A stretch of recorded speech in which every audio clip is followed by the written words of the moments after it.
administradoras, administradores. Estamos de volta com mais um podcast Administrador em Ação, né? Serviço esse oferecido pelo Sindicato dos Administradores no estado do Rio Grande do Sul. No programa de hoje, a gente vai mudar um pouquinho o foco e eu estou trazendo uma pessoa da área do direito, porque é importante nos tempos atuais, né, momentos que vivemos da indústria das indenizações, entender, né, os colegas administradores entenderem, né, quais os riscos que tem por aí, né? O tema de hoje é administração e responsabilidade civil. O que acontece quando algo dá errado e que você está lá sendo o gestor desse projeto ou o gestor da empresa, seja ela privada, seja ela pública. No dia de hoje, eu conto com a sócia-diretora da banca ou do escritório de advogados Forbrig Peltz, escritório com mais de 30 anos de atuação em defesa dos direitos dos indivíduos e, eu posso dizer assim, um escritório também especializado nas causas sindicais, né? Eles atendem aqui o Sindaergs há mais de 20 anos. Especialista em Direito Previdenciário pela UBA, com especialização em Direito Previdenciário Empresarial e Previdência Privada pela EBRAD. Ela possui também MBA em Gestão de Pessoas pela USP, o que traz uma visão para a nossa entrevistada de hoje, de um lado mais humano, de como conduzir pessoas, como liderar e como gerenciar conflito, porque isso é importante também na área do direito, principalmente que é um dos braços que o escritório atua. Né? Atualmente a Patrícia, que é a nossa entrevistada, a Patrícia está cursando pós-graduação em Prática Civil pela Legale Educacional, e reforçando ainda mais sua atuação em áreas de contrato de responsabilidade civil, direito do consumidor e família. Com uma visão integrada em gestão, estratégias e práticas jurídicas, Patrícia é referência na condução de casos complexos e na estruturação de soluções personalizadas para seus clientes, né, e os clientes que são atendidos pela banca da Forbrig Peltz Advogados. Patrícia também tem pós-graduação pela USP de São Paulo, universidade de referência na América Latina, uma das mais conceituadas do mundo, também nessa área afim da sua especialidade. Patrícia, bem-vinda ao podcast Administrador em Ação. Muito obrigado por ter aceito o nosso convite. Tu está tendo a honra porque tu vai ser a primeira profissional não administradora a conversar, né? Mas como eu sempre digo para os nossos seguidores, aos nossos associados, aos administradores e administradoras, assuntos que são importantes para os administradores. E tu traz um tema que eu acho super bacana, né? Principalmente nos temas atuais, vamos dizer assim, o que de 10, 15 anos para cá, que no Brasil começa a indústria da indenização, a indústria do erro, né?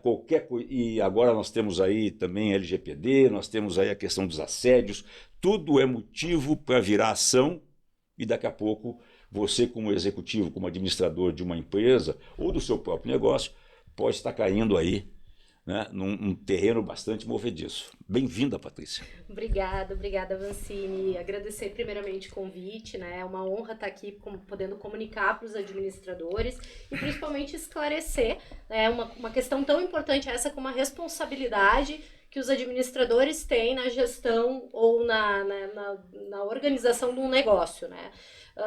Como tu falaste ali, é um tema bem complexo e que acabou defasando a questão das ações no judiciário que buscam, de alguma forma, responsabilizar as pessoas no ato das atividades delas.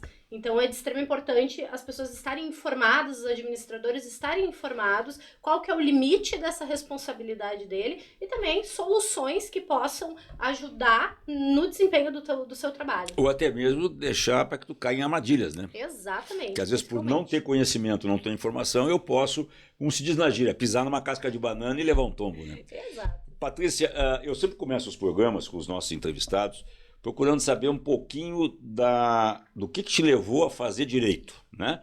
Em que momento da tua vida vou ser advogado, eu gosto, né? Claro. E tu te encarreirou para essa área. Então, eu na verdade sempre amei a área jurídica, né? Desde pequena, assistia filme de tribunal, gostava. É claro que na prática jurídica não tem nada a ver com o filme, mas eu sempre tive aquele ímpeto por justiça, né? Sempre foi uma coisa que me envolveu bastante. Acabei indo para a faculdade de Direito, acabei criando um vínculo com áreas mais sociais do direito. Isso é importante saber, porque hoje a nossa atuação do escritório, e foi aí também que eu me encontrei profissionalmente dentro do escritório, que hoje eu sou sócia e que hoje também eu sou sócia nominal, né, porque o meu sobrenome ali hoje é Forbrig e Peutz Advogados, né, muito, porque é um escritório muito voltado para essa área social, né, quando a gente fala em direito do indivíduo, é justamente isso. E eu acabei indo para a área do direito previdenciário, que é uma área que é muito social, né? Me especializei nessa área, cada vez mais apaixonada, e aí eu fui para gestão de pessoas. E aí entra um pouquinho, eu acho, da minha ligação com a administração também. Pois é, o escritório está com quantas pessoas? Tanto os que estão lá todo dia, mas os, como é que você chama, associados também? Os parceiros de momentos? Nós temos. Hoje o escritório tem quase 30 pessoas trabalhando conosco, né, colaboradores, temos associados também do escritório. Legal. E me diz uma coisa, a tua formação, tu está há quanto tempo formada? Eu me formei em 2014. Já vão aí quase 11 anos. Tá, e nesse teu período, a partir do momento em que tu fosse para o mercado de trabalho, né, o que foi válido para ti no curso de Direito, foi o que realmente tu começou a ver na prática e começa a bater se era igual aqueles filmes de tribunal ou não era, ou também o que faltou na faculdade de Direito, para que tu sentiu falta e tu teve que buscar depois complementação, principalmente para atuar na área que tu focou, né? E vocês atuam, né, como eu falei, eu acho que só não atuam no criminalístico. Só no resto das demais áreas do direito, todas. Principalmente, eu acho que a tradição da Forbrig é forte também na área sindical, apoiando os sindicatos como o Sindaergs, né? Não o sindicato patronal, o sindicato dos empregados. Então, o que faltou e o que foi bom lá que te confirmou a escolha? Então, óbvio que a faculdade te dá muita base, né? Muita matéria. Imagina a gente ter que estudar durante ali um período de 6, 7 anos toda a legislação de um país, né? Então é muita coisa. Mas a gente sai com muita base, né? Orientações, e aí tu acaba, dentro desse período na faculdade, escolhendo áreas que tu mais te identifica, né? E a partir dali, o interessante é realizar uma especialização, um aprofundamento na área. E o que eu senti falta saindo da faculdade é que na faculdade eles te ensinam leis, mas não te ensinam necessariamente a tu ser advogado.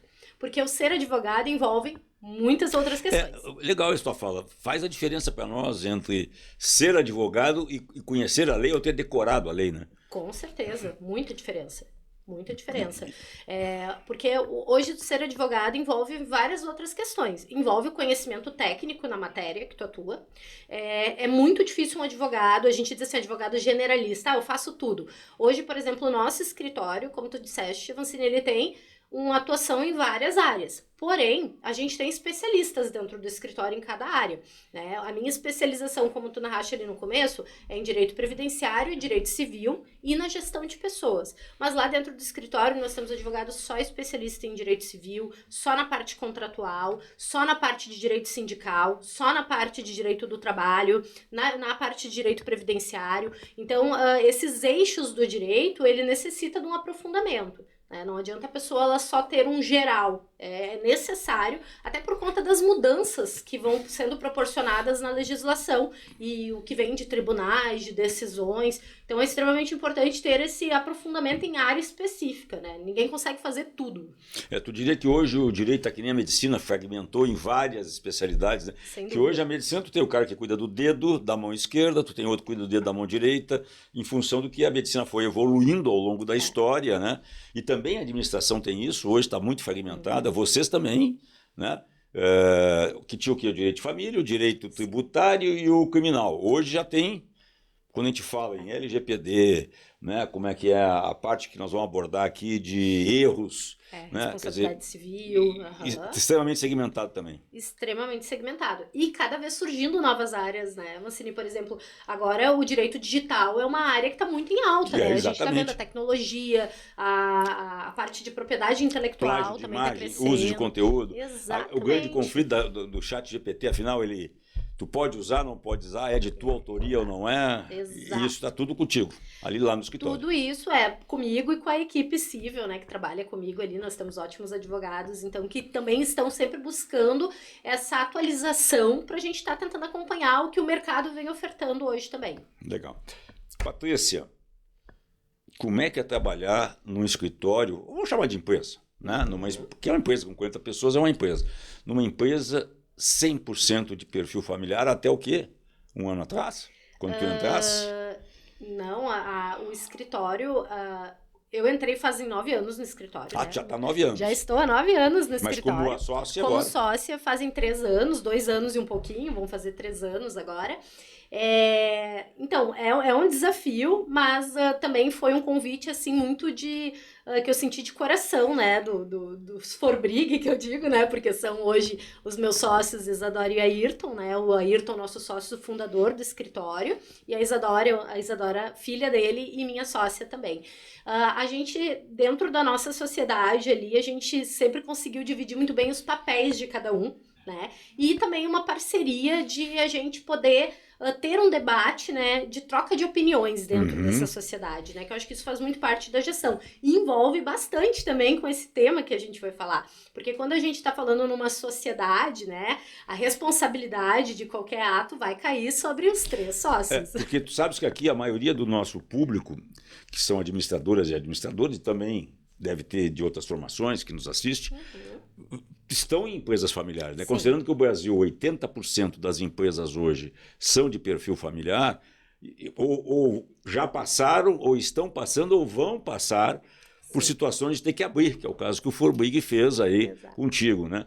E isso muda na cultura, é um choque, quer dizer, o que na tua experiência, que eu te pergunto, que nessa tua formação, 11 anos já formada, 8 anos, 6 anos lá com eles, né? 6, 8 anos, 9 anos. E que lições tu tirou disso aqui e o que também tu conseguiu agregar, né? E qual é a mensagem para aqueles herdeiros que estão chegando agora, que às vezes ficam naquela ânsia, naquela velocidade, como é que administra isso? Porque também o segmento é diferente, cada um tem a sua cultura, né? Verdade. O direito tem todo um ritual a ser cumprido, é diferente talvez de uma tomada de decisão de um administrador que muitas vezes tem que ser mais rápido, né? Como é que é isso? Exato. Então, eu vejo que quando a gente fala ali em integrar uma sociedade que já vinha composta, eu tive toda uma trajetória. Eu lembro que quando eu recebi o convite para me tornar sócia, veio muito no sentido de que eu já agregava como se sócia fosse do escritório, né? Então, você pegar uma empresa que já tem uma cultura e que vem de um âmbito familiar também, para quem herda, né? No caso, se eu falasse na minha sociedade, a Isadora, ela já tem tudo de casa, né? Já veio com um entendimento da cultura que o Forbrig Advogados, então, já transmitia, né? E eu senti que eu entrei muito como uma agregadora, trazendo os meus próprios valores, mas alinhada com os valores que já existiam naquela empresa, né? Então, quando veio esse convite, veio bem nesse sentido. Patrícia, tu já é sócia do escritório, tu só ainda não está integrando a sociedade. E vejo que é muito isso, né?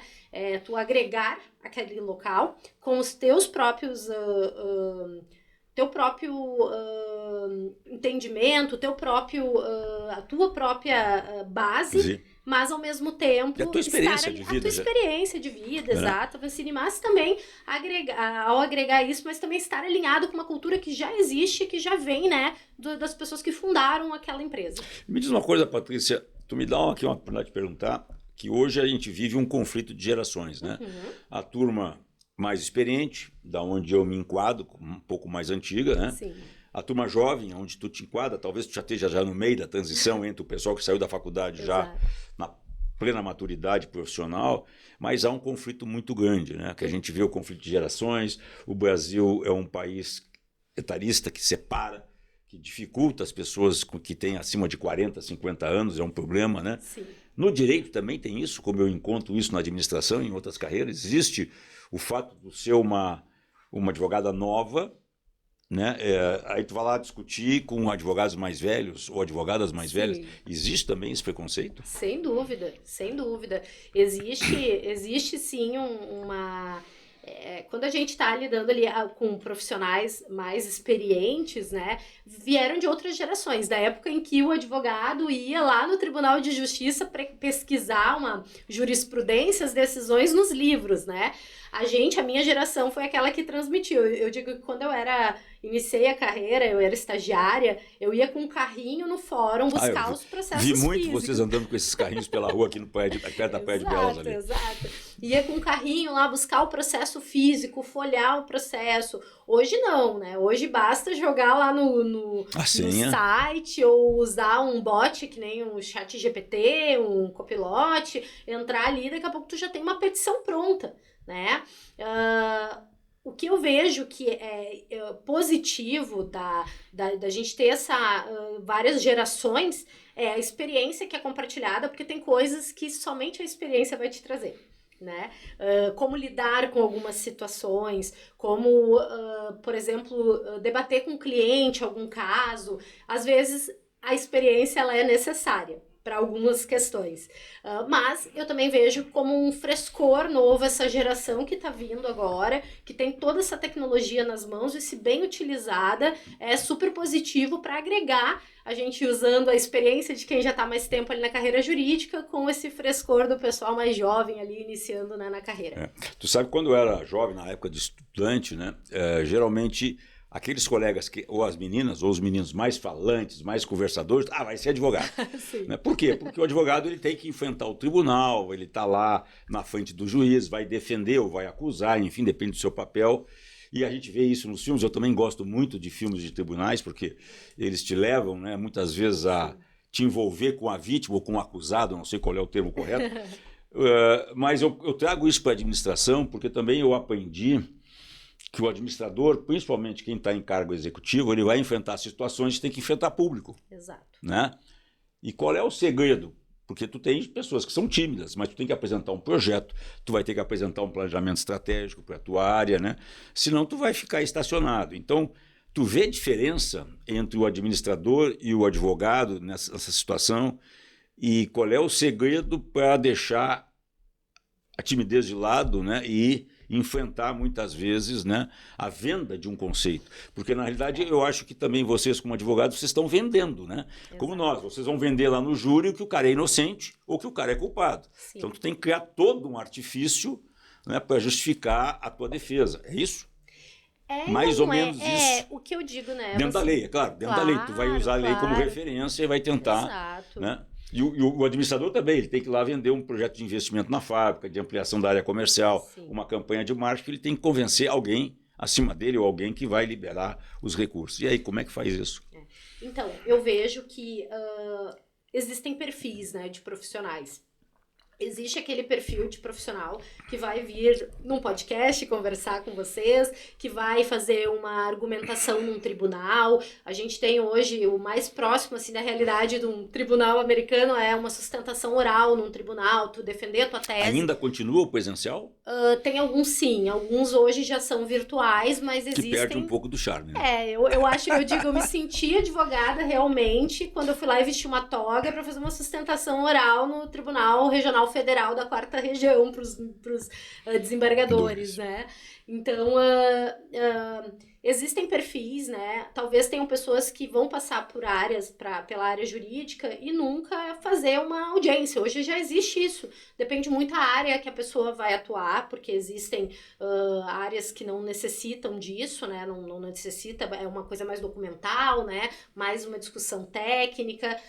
E existem áreas que vai ter, sim, a necessidade da pessoa ter uma desenvoltura melhor e comunicar melhor, né? Claro que o advogado é indispensável para qualquer um saber comunicar dentro do processo, porque tu precisa ter um poder de convencimento do juiz, com base na legislação, para a gente poder ter uma decisão favorável, né, dentro de um processo. Legal. Patrícia, Administração e responsabilidade civil. O que acontece quando algo dá errado? Vamos falar desse tema que eu acho que hoje é um tema palpitante. Bem importante. E na realidade ele está vivendo o nosso dia a dia, né? E a gente está vivendo aí diferentes tipos de julgamentos públicos, né? Seja político, seja de qualquer outra instância. Sim. E as pessoas mesmo que não sejam administradoras, às vezes ocupam cargos de gestão e cargos de papel de administrador.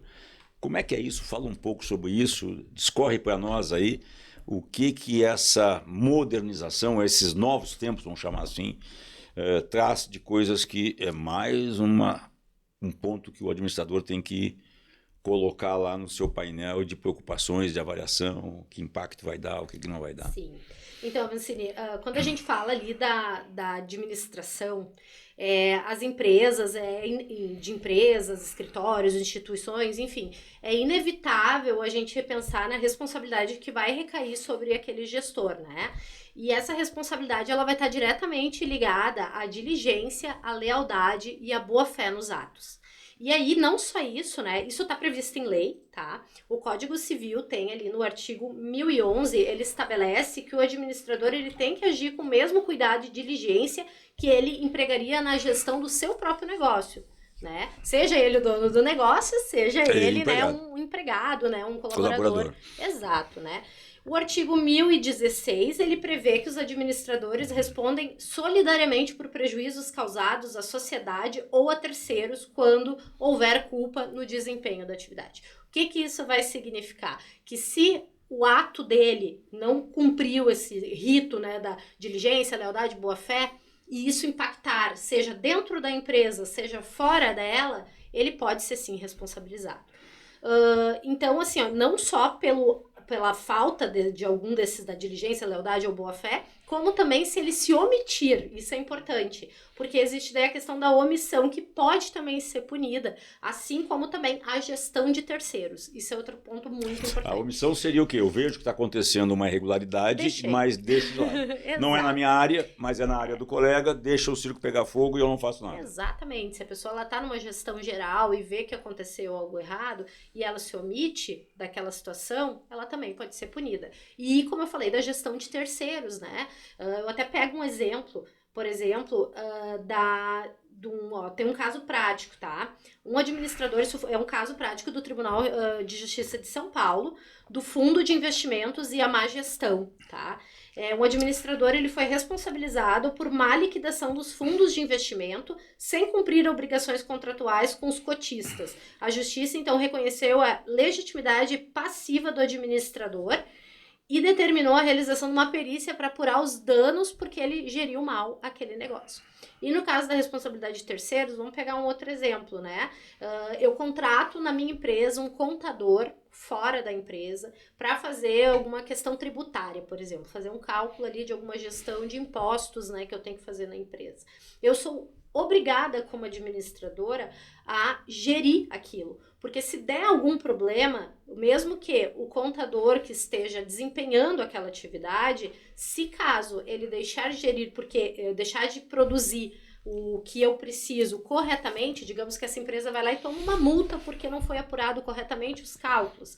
Se esse contador deixou de cumprir o dever dele porque eu não forneci um documento ou eu não tive zelo pela atividade dele de acompanhar aquela questão, eu posso também ser punido como administrador, posso sofrer alguma sanção por conta, né, de eu não ter gerido corretamente, administrado corretamente aquele trabalho terceirizado. Né? Legal. E qual é o que eu devo evitar como administrador? Ou o que eu devo ter mais atenção? Como é que eu me precavenho em relação a isso? Né? Que armadilhas tu tem nesses caminhos todos aí que para nós... Vou pegar os administradores da nossa geração, claro, a gente sabe dos riscos, tudo, mas não havia situações como de hoje, né? Tu não tinha câmera te filmando 24 horas, tu não tinha... hoje, cada um de nós somos geradores de notícia, né, com o celular na mão. Essas coisas não existiam há 15, 20 anos atrás, né? Então, como é que hoje a gente deve ter a questão do assédio também, que talvez em outras épocas isso era passado como brincadeiras do escritório, entre aspas, né? E que hoje podem ser vistas a pessoa se sentir de alguma maneira ofendida. Então, Sim. fala um pouco isso aí, como é que eu não caio nessas armadilhas, como é que eu me precavenho disso, como é que eu olho e monto esse esquema.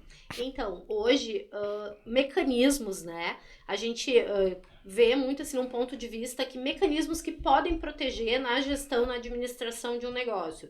O compliance e um código de conduta. Por quê?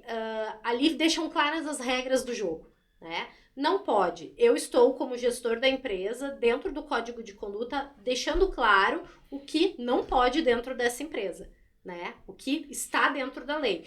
Então, qualquer coisa que fuja daquilo já não que não irá responsabilizar aquele administrador, né? Lembrando que é importante a gente sempre manter, eu acho, aqueles 3 requisitos ali que eu comentei, que é a diligência, a lealdade e a boa-fé. Isso é o que está na legislação, né?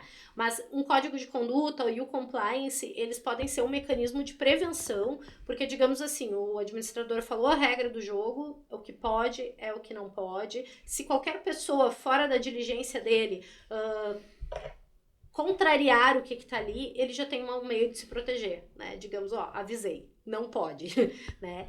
Então, essa pessoa está fugindo a uma regra dentro daquela empresa. Vamos pegar um fato que aconteceu a semana passada nas redes sociais, explodiu no mundo inteiro, né? Eu não vou citar nomes, mas aquele CEO de uma grande empresa americana e a diretora de recursos humanos foram flagrados num show do Coldplay lá nos Estados Unidos. Fora do horário de expediente, né? E aí? Como é que é isso? Né? Onde é que está o erro aí? Né? Não vou questionar aqui se eles eram namorados, não eram namorados, enfim. Sim. Mas o prejuízo que os dois tomaram, não só familiar, mas também profissional, foi violento. E aí, como é que cuidados tem que ter hoje no mundo que a gente está vigiado? Nós estamos vivendo no grande Big Brother, né?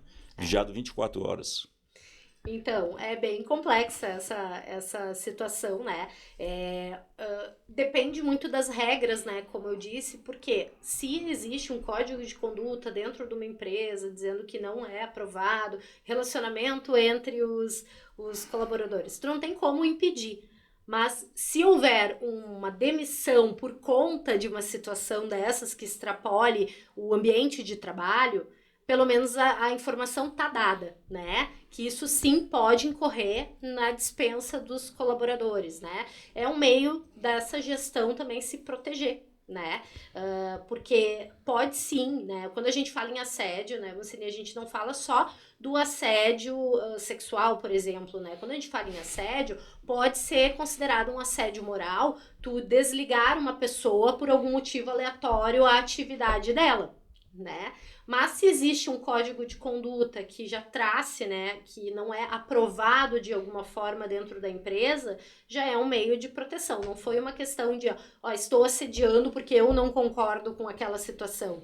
Na verdade, a pessoa fugiu ao que é uma regra dentro da empresa. Mas naquele caso deles, eles estavam fora do ambiente de trabalho, no horário, teoricamente, de horário de folga, assistindo um show. Hoje, no mundo de hoje, aquilo ali, a empresa pode tomar posição, como a empresa tomou, né? Os dois, os dois eram da mesma empresa, né? Pode estar na autonomia da empresa tomar isso, aquilo afetou a imagem da empresa, porque ainda talvez, para muitos, isso fica uma linha dúvida. Pô, mas eu não estava trabalhando, eu não estava usando uniforme, eu não estava no local de trabalho, né? Apesar de estarem errados, não estou defendendo aqui, mas ainda a empresa pode, naquele momento ali, ou eu estou num jogo de futebol, né, aí assistindo um clássico e me pegam lá, que hoje essa interação com a arquibancada é muito forte. Isso hoje pode a empresa ter que tomar atitude sobre isso? Sim, e deve? Com certeza, e vejo que deve, né? Hoje existe também uma questão de posicionamento de marcas, né? Então a gente tem muito essa situação de a empresa não querer estar vinculadas a condutas que não são socialmente aprovadas, né? Então se pega, por exemplo, uma situação, vamos pegar esse teu exemplo do futebol, né? Uma pessoa comete um ato de racismo num estádio. Que é muito comum no Brasil, está acontecendo bastante. Exatamente, e alguém flagra numa câmera acontecendo isso. Como uma empresa vai querer, pode ser que essa pessoa ela tenha um cargo grande dentro de uma empresa. Seja o presidente do clube. Pode acontecer, imagina que horror. O quanto a empresa vai querer estar vinculada à imagem dela, aquela pessoa que está cometendo um ato hediondo, né? A gente vê muito isso acontecer também em redes sociais, né? Inclusive, as pessoas cometerem boicotes a empresas porque um colaborador dessa empresa teve uma atitude antiética ou às vezes até criminosa, né? E, de fato, a empresa, ela pode, por entender que aquilo está violando, né, o próprio... está violando a mensagem que a empresa quer passar. E pode sim fazer uma demissão. A gente entra no limite quando a gente fala se essa demissão seria por justa causa ou não, né? Porque daí existe uma discussão. Uma coisa é a pessoa estar desalinhada com a cultura da empresa e não estar representando aquela marca e a empresa quer se desvincular. Provavelmente uma demissão normal, né? Outra, quando a pessoa comete, por exemplo, um ato criminoso, que inclusive a empresa pode então demitir por justa causa, né? Se aquele ato criminoso afetou ali, né? Mas eu acho que dependendo da gravidade do fato, talvez a empresa o melhor seja demite normal, também. Zera a conta, paga tudo que ele tem direito e tchau, né? Para não gerar confusão. Porque se tu vai para uma demissão por justa causa, vai te desmembrar várias outras questões que pode talvez até em algum momento aumentar esse barulho, seria isso? Sim, com certeza. Com certeza, pode, né, esse empregado que se sentir injustamente demitido por justa causa e recorrer a uma ação trabalhista, né? Tu sabe que agora, mudando um pouquinho, quando eu retornei de Salvador, que eu morei 3 anos, eu voltei em 2018, e aí naquela ocasião eu estava atuando muito forte na área do futebol e eu queria mudar de novo, eu queria voltar um pouco para a minha origem, né, que era a parte de consultoria, trabalhar em gestão e tal. E chegando aqui, fui conversar com um dos consultores mais conhecidos de Porto Alegre. Né? Fomos almoçar, bater um papo, dizendo que eu estava voltando e que eu ia ver com ele a possibilidade de, né, ele me recolocar no mercado de trabalho aqui, em função de que eu queria sair um pouco, né, dar uma mudada das minhas atividades do futebol. E ouvi das palavras dele que eu era velho demais, que eu não tinha... Eu já estava ultrapassado, né? Em outras palavras, isso eu não tinha... Isso que eu estou falando foi quase 5 anos atrás, né? Que eu não teria mais condições de competitividade. Isso poderia ser enquadrado como um assédio, um abuso? Sem dúvida, etarismo, né? Quando a gente fala, né, em discriminação... Ainda mais num cara de RH, né? Imagina, né? Que absurdo. Ainda mais quando a gente fala, né, preconceito com idade, às vezes com peso, com raça, com condição sexual, enfim, de fato, isso é uma discriminação, né? A empresa, inclusive, já houveram casos em que a empresa iniciou um processo seletivo, a pessoa teve um retorno de contratação e no momento de contratar, a empresa desistiu por alguma questão dessas, idade, né? Enfim. Cor, condição sexual. E nesses casos, inclusive, pode a pessoa que sofreu essa discriminação, não só pode, eu vejo como uma consciência social que ela deve sim buscar o direito dela, porque isso não pode acontecer. Isso é reverso também dos mais experientes, né, com os mais novos que estão entrando na empresa, porque hoje a gente fala muito também, né, da questão dos jovens em relação ao perfil de mais experiência, de mais idade, sim, que é uma cultura do Brasil, né? A gente não cuida dos nossos pais quando ficam velhos, a gente Exato. Não cuida dos nossos avós, né? Coloca numa geriatria, tenta se desovar, né? Por todas, acho que é um problema que está muito na nossa cultura, né, aqui latina. Diferente de outras culturas em que quanto mais velho, mais valorizado, mais respeitado, né? Tu é a voz da experiência. Pode ser também um sentido inverso? Eu vejo, não que não ocorra, né? A gente hoje vê de tudo, né? Digamos assim, né? No mercado. Mas eu acho bem mais difícil acontecer justamente por essa situação, né? A experiência, na verdade, a idade é vista com certo preconceito, né? Enquanto que as pessoas mais jovens, elas têm hoje, existe uma grande quantidade de postos no mercado de trabalho, né? Para serem preenchidos.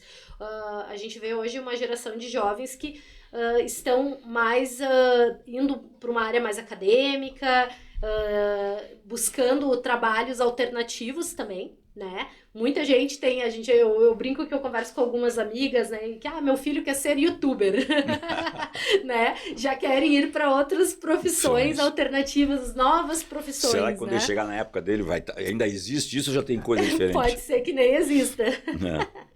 É uma realidade. E me diz uma coisa, Patrícia, dentro desse tema dos riscos, o que passos o administrador ou aquele que está lá trabalhando na empresa da família, ou mesmo lá como colaborador de uma empresa, que passos que eu tenho que tomar, o que eu mapeio, o que eu me preocupo, né, para que eu não caia nessas armadilhas, né, e daqui a pouco até tu recebe aí uma intimação, alguma coisa que, né, que tu não está esperando, e às vezes a tendência sempre que quem é acusado vai dizer, não, mas eu não tive essa intenção, né? Sim, com certeza.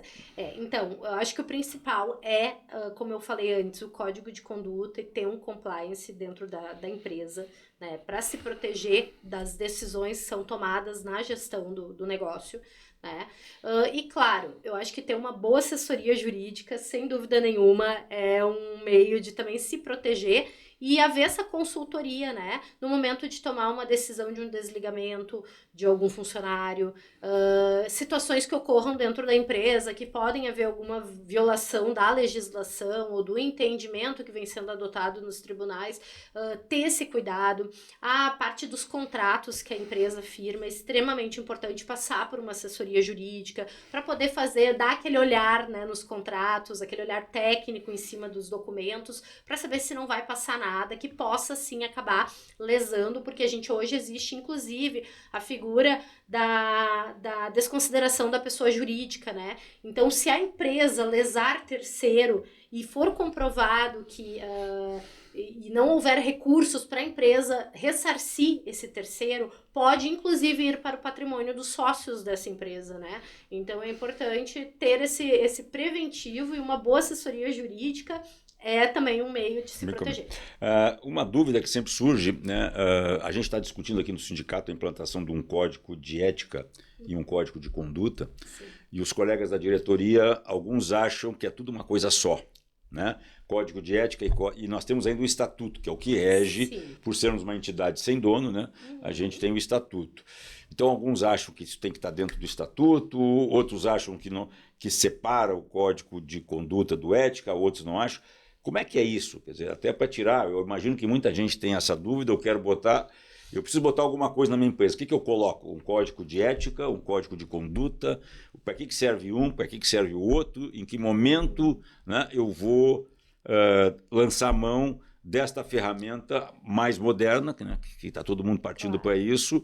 Isso faz parte do compliance também, sim, que hoje o mercado exige. Então, qual é a diferença, Patrícia?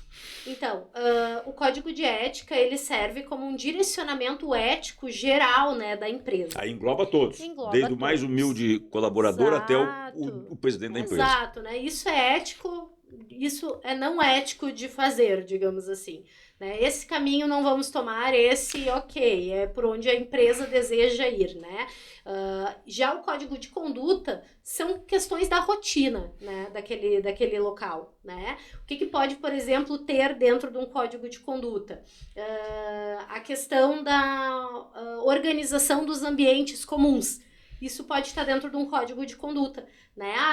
Cada colaborador deve deixar o ambiente organizado depois da utilização, numa cozinha, por exemplo, compartilhada, né? Isso são questões do código de conduta. É aquele documento que, digamos assim, colocamos escrito para a gente, se caso não tiver certo, chamar o colaborador e dizer, você viu que o nosso código de conduta fala isso, né? Nós precisamos que seja respeitada essa regra imposta pela empresa. Até pela briga do ar-condicionado, que no verão as gurias reclamam que está gelado demais. Sim. E no inverno elas reclamam os gurias reclamam que elas botam muito quente. Até isso também entra nessa regulação? Pode estar na regularização do código de conduta. Que parece bobagem, parece piada, mas acontece. Mas gente, são coisas da rotina mesmo, né, de uma empresa, natural. Loucura. Patrícia, dentro desse novo cenário, né? Como é que tu consegue organizar o teu tempo, né, como advogada, esportista, que eu sei que tu também, né, tu é ferrenha, prática de esporte, esposo, família, e tu mora longe de Porto Alegre ou tá morando agora aqui? Eu moro na região metropolitana, em Montenegro. Região metropolitana, Montenegro, que é uma cidade que está o quê? 60, 70 quilômetros? Em torno disso, Rodando pela BR-116, que não é fácil, né? Onde tudo acontece. Claro, hoje também pelo online fica mais fácil, mas muita coisa acontece aqui. Verdade. Teus amigos, a tua família, como é que tu consegue, e ainda estudando, como é que tu consegue equacionar tudo isso, né? E manter um equilíbrio sobre essas diversas atividades, né? Eu acho que é o amor, né, Valcine? É o amor pelo trabalho, pela profissão, né? Pela empresa hoje que eu faço parte ali da gestão, né? Gostar da rotina do escritório, gostar da rotina de lidar com pessoas, que eu acho que é muito importante, tanto na área jurídica como na parte de gestão de empresas. Tu tem que gostar de lidar com pessoas. E claro, né? O resto a gente dá um jeito. O resto a gente vai administrando. Como tu disseste, eu sou atleta também. Eu tenho que ir lá, a minha terapia, jogar o meu beach tênis. Que é uma forma também de destressar, né? Botar para fora a pressão do dia a dia. Que é uma pergunta que eu ia te fazer também depois dessa. Como é que tu resistiu a uma pressão? Porque às vezes é cliente ligando, né? Te incomodando, que quer uma decisão lá do juiz e não sai, né? Ou que está esperando, enfim, alguma posição para poder tomar um outro caminho. Como é que é viver sob pressão? Eu vivi sob pressão, vivo a minha vida inteira. Vivi mais no futebol, né? Toda quarta e domingo, quando jogava, tu tinha pressão por vitória e por resultado.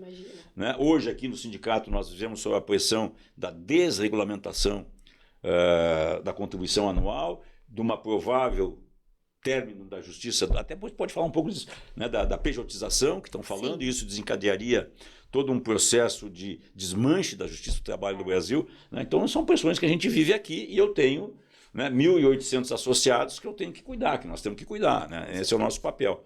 Então, como é que é viver sob essa pressão? A gente aprende muito cedo no direito essa pressão. Né? Eu gosto de dizer que, às vezes, conversando com colegas que estão ingressando na carreira ali, entrando na nossa equipe, o cliente está muito ansioso. Eu gosto de dizer assim, o meu cliente, ele às vezes tem um processo. Eu tenho milhares, né? Mas o meu cliente tem um processo. Então, a gente tem que olhar com os olhos do outro, né? Tentar ser compreensivo, ser acolhedor, eu acho que é muito importante também para ver o entendimento e poder, quando eu digo acolhedor, tu também mostrar quais são as regras do jogo para as pessoas quando a gente fala, né, do judiciário. Né? A gente sabe que existe uma questão de morosidade, existem a questão das decisões, que vem muito de encontro com essa questão que tu trouxeste, né, Vancine, da pejotização, né, de decisões que estão para vir por aí, que podem sim acabar com a justiça do trabalho, né, num médio prazo, né, o que é extremamente negativo, né, eu acho que é uma perda do judiciário se houverem decisões nesse sentido, né? Porque a gente garantiu muitos direitos ao longo dos anos, né, para o trabalhador e existe, eu acho, uma deturpação das pessoas relativos a o que é tu ser um empresário e o que é tu ser um trabalhador autônomo, né? As pessoas elas estão muito com o pensamento de que tu trabalhar por conta, tu é um empresário, né? Não necessariamente isso, né? A pessoa, ela, às vezes, não tem ninguém sob o comando dela, ela não está gerenciando um negócio, ela está gerenciando o trabalho dela. Só que como é vendida essa liberdade desse empregado, dessa pessoa, na verdade, que é o PJ, é uma enganação, querendo ou não, né, para as pessoas. Existem, sim, trabalhos em que a pessoa jurídica vai ser importante, né, a consultoria, no cenário jurídico a gente tem os associados, né, mas a forma que está sendo vendido para a grande massa não é algo que vem sendo positivo e acaba que há perda de direitos aí, quando a gente fala na área do direito do trabalho. Tu sabe que eu vivo desde 95, eu empreendi pela área da consultoria, né? Sim. E aí desde aí eu alternei momentos de carteira assinada e de pejotização, mas é como tu falasse, seria um engano. A pejotização é porque reduz a carga tributária para o empregador, né? Quer dizer, eu preciso ter a Patrícia como advogada. Né? O salário que a Patrícia quer receber, ou a remuneração dela, condizente com ela, né? Mais a carga tributária me torna impossível para mim absorver na folha da minha empresa. Então, eu contrato a Patrícia como PJ. Né? Por outro lado, a Patrícia, ao pensar de PJ, os impostos que caem sobre ela são bem menores, né? No desconto de folha e tal. E aí tu vai levando. Só que, na realidade, a auto-pejotização, né, Patrícia, tem coisas que a gente esquece, que é que se tu não correr atrás, como tu sendo teu próprio vendedor, né, do teu serviço, no final do mês não fecha a conta. Enquanto tu está com carteira assinada, vendeu, não vendeu, atingiu os objetivos ou não, o salário está na conta. Né? Tu não tem férias, tu não tem 13º. Tem vários fatores que te traz para essa falsa liberdade da pejotização. Eu não sou contra nem a favor. Eu acho que ela é uma alternativa, né, até porque eu estaria indo contra o meu negócio, que é a consultoria. Mas ela é uma alternativa, mas não hoje uma solução. E aí o governo vai, por deficiência das suas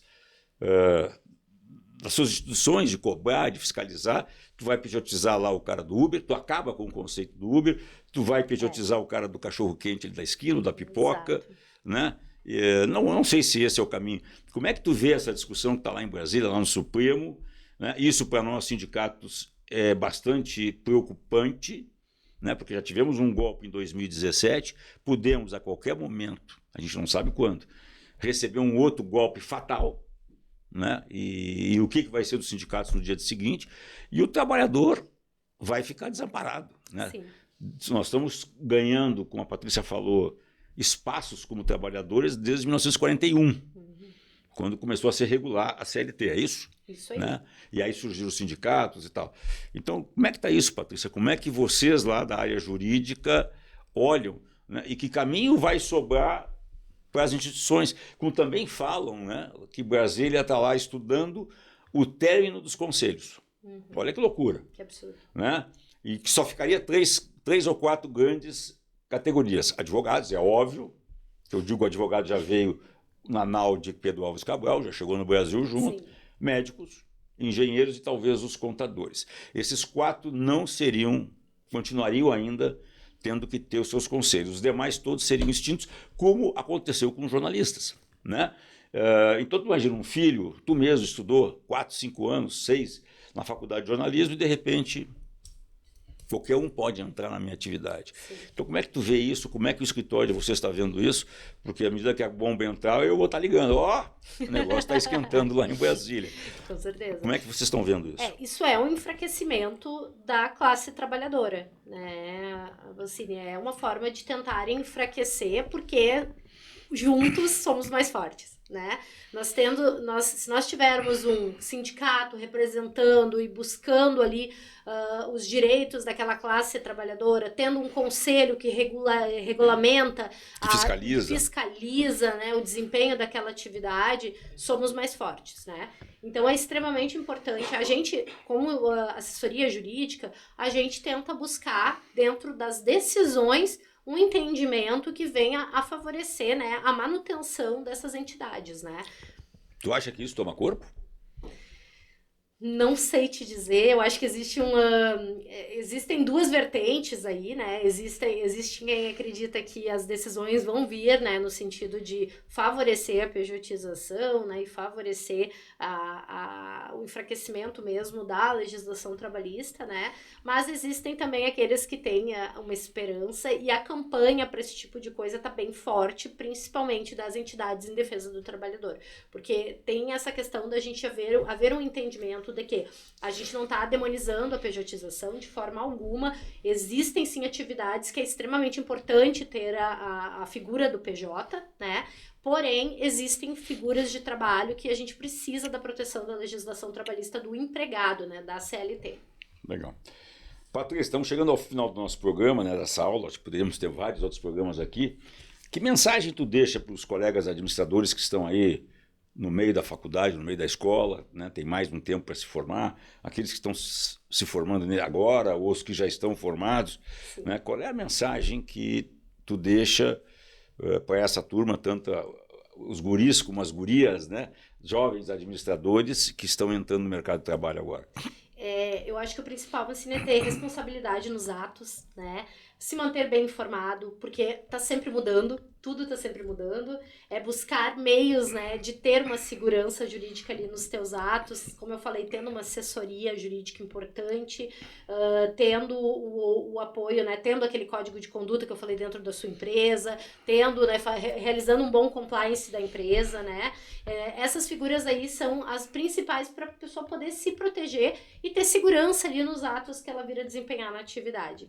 Tem tamanho para implantar essas questões? Tamanho de empresa ou não? Não tem tamanho, não tem tamanho. Porque algumas vezes você, não, nós somos uma empresa pequena, para que ter código de conduta, para que ter código de ética? Hoje a gente vê muitas empresas pequenas, né? Mas isso faz parte da rotina, eu vejo, né? Como um meio, né, de realmente da rotina daquela empresa, né? A deixar as regras claras e também, né, como um meio de informação para aquele gestor, porque o gestor, ele tem uma responsabilidade enorme, né? O administrador, ele tem a responsabilidade da manutenção do negócio, ele tem a responsabilidade de manter os colaboradores que ele tem dentro de uma empresa, né?